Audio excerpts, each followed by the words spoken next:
Total War Warhammer 3's launch is just around the corner, and there are a lot of different options for campaigns in the base game across Cathay, Demons, Ogres, and Kislev. Altogether, you're looking at 11 legendary lords, and with that is quite the decision of which campaign you want to play. In this video series, I'll be giving you a spoiler-free campaign overview to help you decide if it's the right campaign for you. Each campaign will play differently with an emphasis on a particular playstyle, unit choice, or mechanic, what have you. Our next video in this series will highlight Ku'gath Plaguefather, the most disgusting Great Unclean One to have ever graced the gardens of Papa Nurgle. Ku'gath leads the Poxmakers of Nurgle in the lands connecting Norsca and the northern Chaos Wastes. You'll waylay the campaign with a virulent concoction of various plagues as you slowly grind your way to the top. You'll be able to find the rest of these videos as they're made, linked in the playlist in the upper right corner and at the end of this video. If this is your first time on my channel, the way I do these videos is by giving you a no spoiler breakdown. I'll boot the game up on turn 1 of the campaign, I'll explain the mechanics of the character in question, show you their skills, quickly show off their research tree, and then give you an overall idea of what the campaign plays like. Keep in mind, this is not a guide, but a quick campaign overview to help you decide which campaign to play when Total War Warhammer 3 launches. Feel free to jump ahead to any part of the video that interests you the most, using the chapters denoted in the timeline and the description. Before we get started, if you have not yet pre-ordered Warhammer 3 and intend on buying the game, you can support the channel by using the link to my Nexus Store. Nexus provides Steam keys directly from the developer, and I get a cut of every sale, so it helps keep the damn channel alive. Lastly, if you end up enjoying the content, please don't forget to like, comment, or subscribe. I can't tell you how much it helps out. But let's get started on Ku'gath Plaguefather's campaign summary in Total War Warhammer 3. Booting up the campaign, we're at turn 1 here for Ku'gath, the just disgusting man that he is. And let's take a look at some of the mechanics that he has access to, because this campaign is very interesting compared to not only just the other demons, but a lot of the ways that all the characters in Total War Warhammer have played up to this point, and namely, of course, the way his buildings operate. So let's actually look at the buildings first. So we're going to click on the Sunken Sewers, his first location, like that scenic pan. That was not intended. That's entirely unintentional. So going into the building browser, we see a totally different building browser than we've seen for any character in Total War Warhammer, or Total War for that matter. And the way this works is these kind of cyclical buildings that kind of grow, decay, and die, and that is the kind of the big thing behind Nurgle is not death, it is that it is life and death, and is the rebirth thus of. So when you look at these, you see obviously levels 1, 2, 3, 4, and 5. And you'll see too that right next to it, this is going to take 4 turns to make, and it's going to cost me 5k. But then this one, it shows me right here the turns to cycle to this level. And then it also shows me a unit that corresponds to this level. So you do not get the unit because it reaches turn 2. You get the unit after it cycles through it. So basically think of it this way. You press this button and it's now going to build the Rancid Aloe. And then in 4 turns, it will start building the Rancid Aloe germinating. And then once those 4 turns are up, this will effectively have been built. Think of it that way. Don't think of it as, oh, it's being built so I have access to that unit. That's not the case. Then we're going to come up here to tier 3, Rancid Aloe budding. But note this, requirement settlement level for this building to automatically construct. And that's the cool thing, is you're not building these, they're automatically going through this cycle on their own. And if you have not reached that cycle, that settlement level, it just restarts the cycle. So it'll go 1, 2, make a check to see if you've got settlement level 2. If you don't, it just starts back at 1. And it'll just kind of bounce back and forth between these two. But this is how you get access to a lot of the more advanced Nurgle units. And the cool thing about this is, for one, all of the basic military buildings that give you access to, for the most part, a lot of his pretty good units here. I mean, you're going to get access to the Soul Grinder, the Exalted Plague Bearers of Nurgle, and then the Pox Riders, as well as the Plague Toads, which are pretty big staples of the military. All are tier 3. So you can have all these on your minor settlements, which is really cool. But then this advances into your advanced military, which will give you the bigger units, and then all of your infrastructure stuff. Again, all works in the same way. You're just going to simply have it go through this. And you can cut down some of the time it takes for these buildings to transition using specific technologies or maybe certain plagues, whatever it is. But it's a really, really cool mechanic, and it is extremely unique to Nurgle, but I wanted to go over that first and foremost. One other big thing here is all of your, well, not provincial capitals, but it's going to be different here if you're in one of these locations, of course. It's not going to be called a province capital. But you'll see at the top of this, it says infections 2 per turn. Well, that brings us into the conversation of the unique currency that Nurgle gets. In order to devise plagues, infections must be gathered. These can be harvested from buildings and captives, along with spreading the plague themselves. So you'll get these from buildings, like I said, your generic capital of either a minor settlement or a provincial capital will provide these infections, which is quite nice. Incubated captives from fighting a battle, looting, sacking, and raising settlements, and then lastly, spreading specific plagues. And you use those infections for the plagues mechanic. Now, I've done a video that goes through all of the plague mechanics and how to spread plagues and everything like that. You can find that linked in the upper right corner. Because it's a much larger conversation, I've made a separate video for it. So if you do want to play Nurgle and you want to find out more about this mechanic and how it all works, you can go ahead and click that link in the upper right, and it'll just dive into like a 15, 20, actually it might even be a 30-minute video, I can't remember. But still, let me just give you at least a quick breakdown of this. So how it works is you choose one of 5 base plagues, and these base plagues will have certain effects. Like this one, for example, really gives you benefits for your buildings, right? So -1 for the cycle time for all the infrastructure buildings, and then growth plus 25. So you can see how these have certain advantages. Or this one over here reduces melee attack for any non-Nurgle army that it infects, which is quite cool. And the way that these are infected, and just again, a quick kind of summary on this, infections are made, or you infect people with plagues, it has a chance to jump to any settlement that is adjoining a infected settlement, and anytime you jump into combat is a guaranteed spreading of the plague. And there's a lot of other ways, but that's just kind of like the bare bones minimum of explaining that. But basically you'll choose a base plague, and then you can choose 1 or 0 to 2 symptoms to add on to this. You can say, hey, this is just the plague I want to do. Or as you spread these plagues more and more, like using the plague egg, you can jump on with additional symptoms.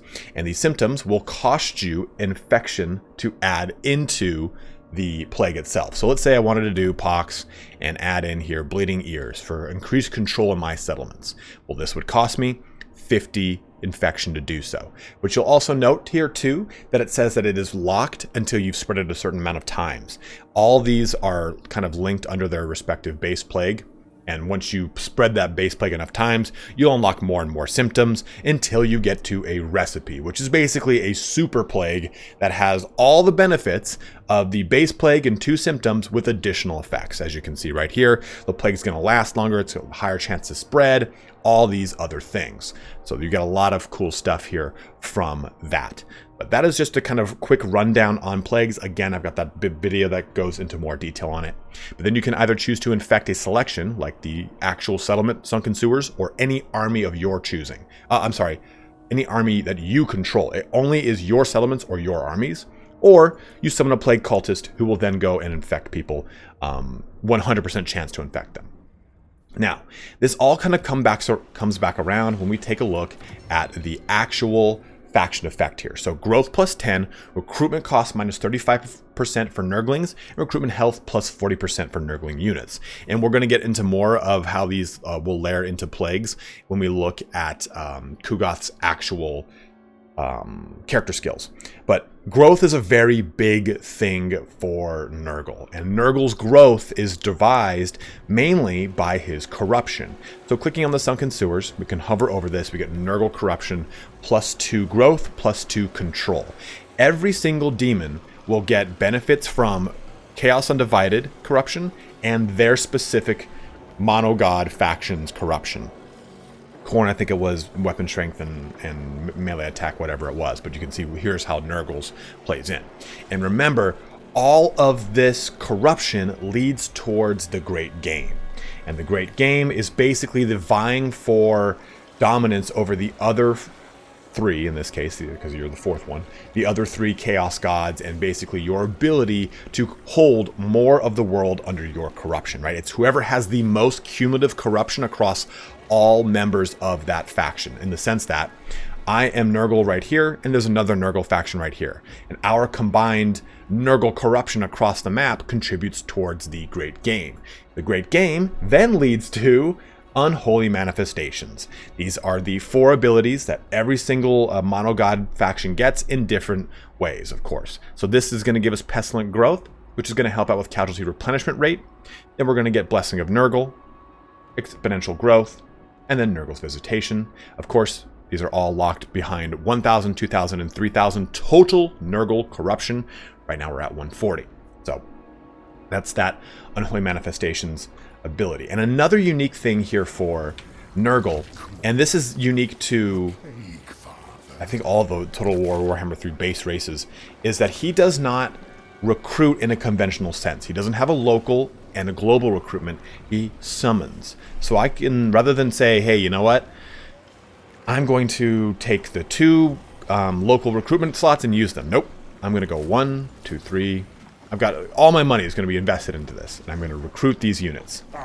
And you're going to see that those units that we recruited right here, they're not at full health. They'll take some time to come to full health. They come in at around 50%, and using some research and abilities, you can have that come in at a higher health percentage point.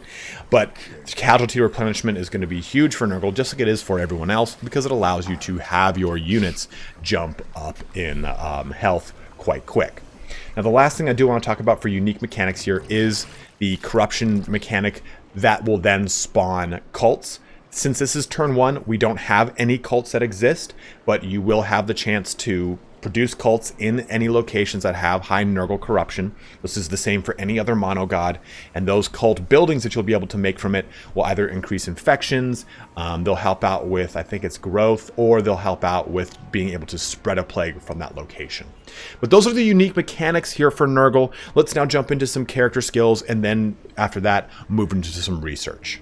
And actually, before we make that jump, there's one thing I wanted to quickly bring up that I forgot to talk about in the building browser section. It is the fact that all of these buildings will give you an income. So every single building in Nurgle's entire faction gives income, and it increases each time it makes a jump in cycle. You can see this goes from 30 to 60 to 90, all the way up to 180. And then over here at the advanced military buildings that have more stages, this one will give us 420, and then this one will give us 240. So depending upon the amount of buildings in the cycle is the amount of income you'll be getting from it. So again, 420 for 5 turns until this jumps into the next cycle of building, which is a great way to get a lot of income. And since you will have a lot of buildings going through these cycles, it's not all going to be synced up where, you know, you've got one turn, you've got everything low, 15 turns later, you got everything high, and then all of a sudden back to low. It'll just be kind of alternating depending upon those individual buildings.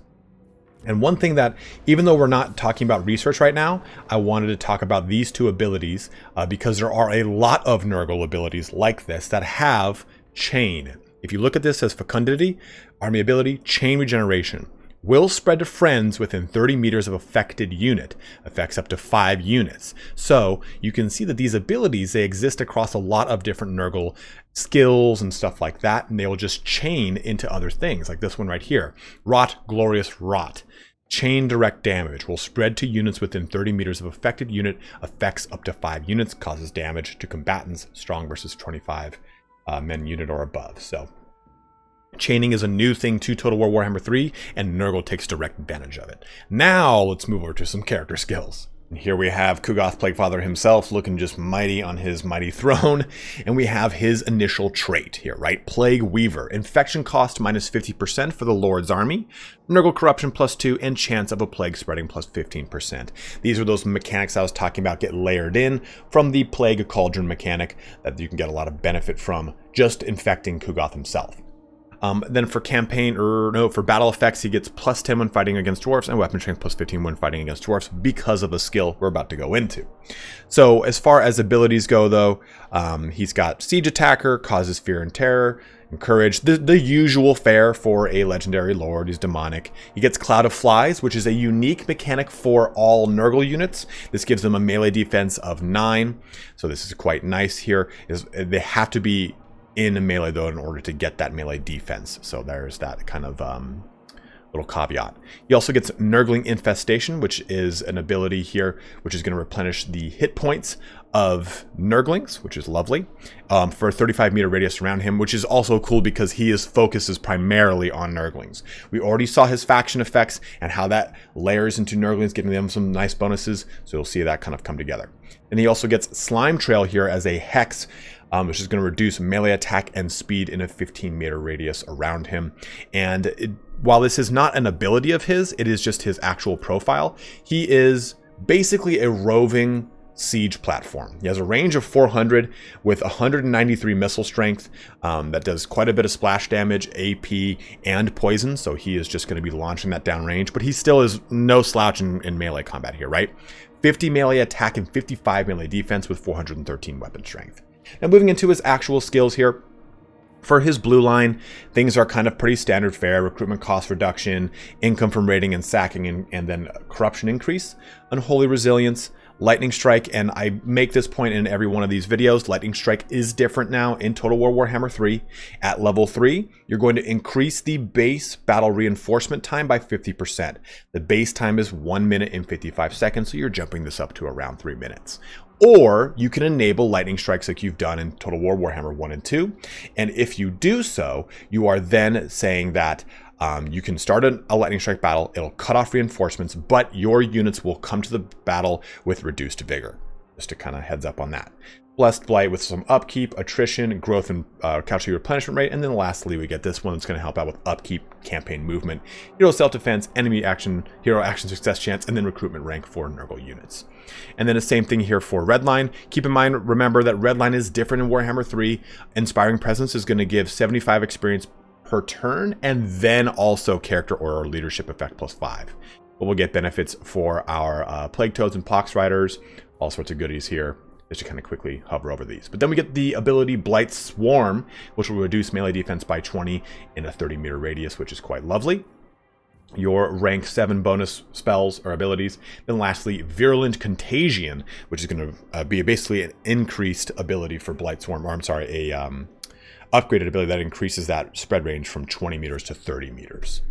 Moving through his yellow line, or his spell line, we have the Lore of Nurgle. He doesn't get a custom lore kit or anything like that. He just pretty much has the Lore of Nurgle. The Children of Nurgle lore attribute helps heal whenever he casts a spell, which is lovely.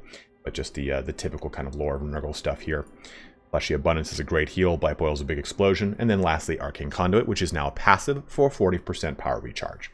Moving through his red line, typical standard fare here, right? Nothing new, nothing crazy, just the hit points and melee attack bonuses we've seen in every single Total War Warhammer.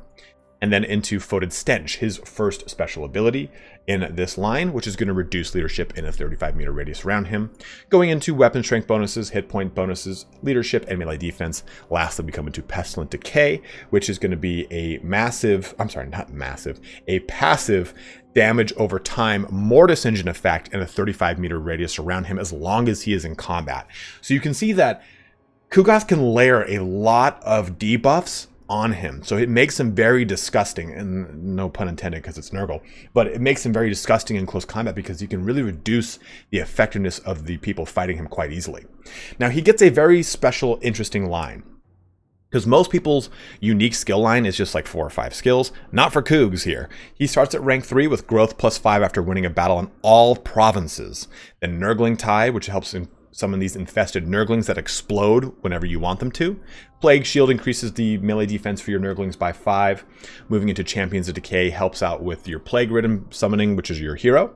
And you're going to go to Rotting Ways, which helps out with your Nurgle corruption and chance of plague spreading, +50% for all armies faction-wide. That's so massive. I can't even explain how crucial that is. Go watch the Plague video. Giggling Grenades increases your ammunition by 15%. Pustulant Abundance reduces upkeep for Nurglings and recruitment costs for Nurglings, as well as granting them regeneration.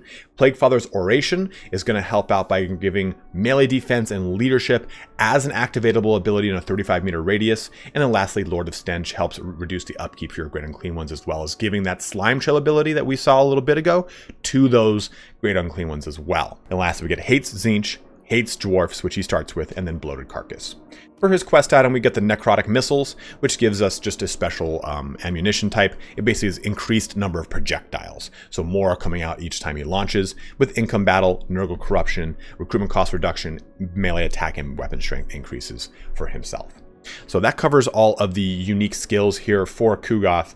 One thing I do want to point out in this section, which I made it in its own section in my Khorne video, but just as a quick heads up, if you want an exalted Great Unclean One, you would make a Herald of Nurgle, and then that character will have a chance to progress up to an exalted version of whatever respective god it is. So in this case, an exalted Great Unclean One, which would happen at around rank 13, 14, or 15. I've had it happen at rank 13. Indie Prize had it happen at rank 14, and I think Legend Total War has had it happen at 15. So I don't know if it's random or not, but you have a chance to either say, hey, let it happen, no, don't let it happen, kind of like you're evolving a Pokemon, or just wait and delay it for the next level. So you've got those options as you so wish. Let's move now here into the research. And the technology tree for Ku'gath is pretty straightforward. You're just simply going to be choosing from, what is this? This is 7 total abilities, or I'm sorry, 7 total technologies, and then just every 4, you're going to go to the next one. It's very straightforward. It's not like it is for Kislev or for Tzeentch, which are very layered. This is pretty linear. One thing I will say is the ones you want to look for the most are the ones that have to do with spreading the plague. This grants line of sight when a plague is spread, which is very nice. Contagious Horde is going to have a chance of the plague spreading plus 2%. In total from technology, you'll get 18% chance from to spread a plague. I'm sorry, 18% chance more of spreading a plague. So you want to focus on those. And one thing I have not really talked about is that every single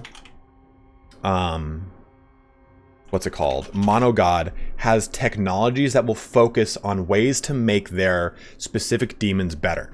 Or, I'm sorry, their specific greater demons better. So every single god will have a set of technologies like this. So this one is going to give the Children of Nurgle passive lore attribute to your Great Unclean Ones. This one's going to give Rancid Visitations, the spell. This one's going to give Cursed Leper spell, the Blight Boil spell, and then Fleshy Abundance. So make sure you're focusing on these if you do plan to use a lot of your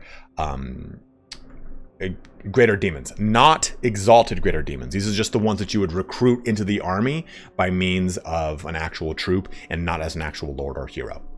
But that concludes our technology here for Big Daddy Nurgle. Now for special combat mechanics, we get some fun stuff for Nurgle that is very flavorful, as you would expect for any of the monogod factions. So bringing this up, we're only going to look at in the, in the no spoiler context, just the first ability here, Curse the Slug, which reduces speed and charge speed.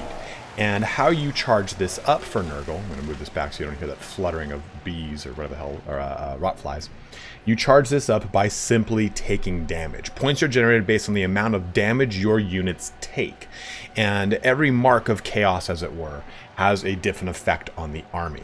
We talked about Khorne and how it's really all about killing things. But for Nurgle, it's about taking that damage. And when you look at Nurgle units, you get really high health pool units with a considerable amount of melee defense for the most part, but really units that are going to take the damage in droves. And just for the sake of continuity, we already covered this, but just to go over it one more time, we have the Cloud of Flies ability here. So when in combat, it will increase melee defense by 9. So that is the ability here for Nurgle.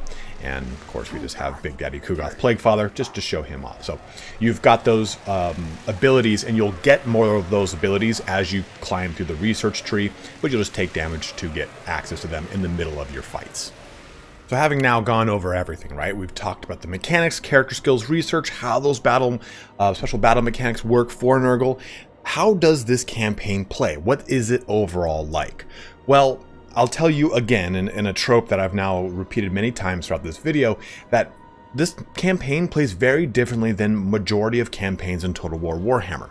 This is a slow burn, but that's not necessarily a bad thing.